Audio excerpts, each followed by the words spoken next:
This is for educational purposes. There's nothing being solicited.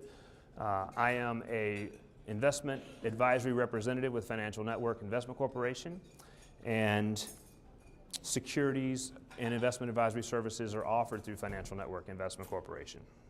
My view is that the Federal Reserve is trying to inflate all assets. When you pump money and pump money and pump money and pump money into the system, and you triple or quadruple our money supply, and you do it in 30 months, the money has to go somewhere. So it's going into the banks, and then people that have a little bit of credit can go to the bank and say, well, I'll take a loan at 3%. I'm going to go and buy this or invest in that or put it in my portfolio, or they'll use more leverage, and that'll push all asset prices up. Think of the economy where there's 10 people and there's 10 Coca-Colas, and everybody's got $1 and everybody wants a drink. How much is a Coca-Cola going to be? It's going to be $1.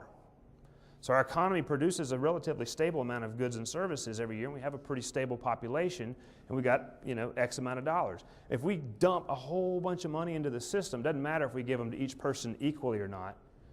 We can give them all to this group over here, this group over here, we can get them to the, it doesn't matter where they go. If there's a fixed number of goods and you sprinkle in 3 times as much cash, prices go up.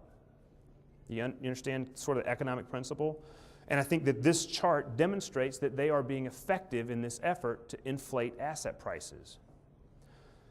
The problem, like socially and morally, is that it's not an even distribution. Some people have access to this money and they're creating opportunities for themselves with it, and others don't.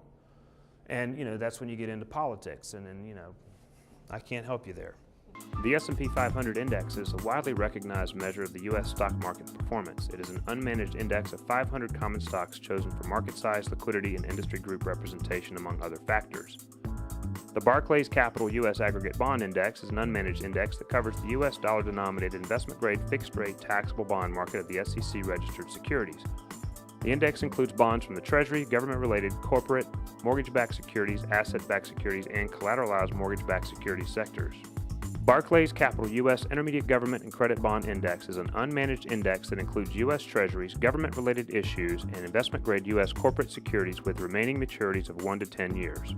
Barclays Capital U.S. Long Government Credit Bond Index is the long component of the Barclays U.S. Government and Credit Bond Index, and is a widely recognized index which features a blend of U.S. Treasury, government-sponsored, U.S. agency, and supranational mortgage and corporate securities limited to a maturity of more than 10 years. The Barclays Capital U.S. Corporate High Yield Bond Index is an unmanaged index that covers U.S. dollar-denominated, non-investment-grade fixed-rate taxable corporate bond market securities.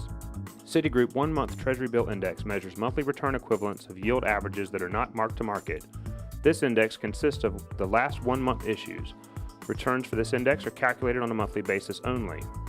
The Consumer Price Index is an inflationary indicator that measures the change in the cost of a fixed basket of goods and services, including housing, food, electricity, and transportation. The Sharpe ratio is a measure of historical adjusted performance calculated by dividing the fund's excess returns by the standard deviation of those returns. The higher the ratio, the better the fund's return per unit of risk. Investors cannot invest directly into indexes. The performance of any index is not indicative of the performance of any investment and does not take into account the effects of inflation and/or fees and expenses associated with investing.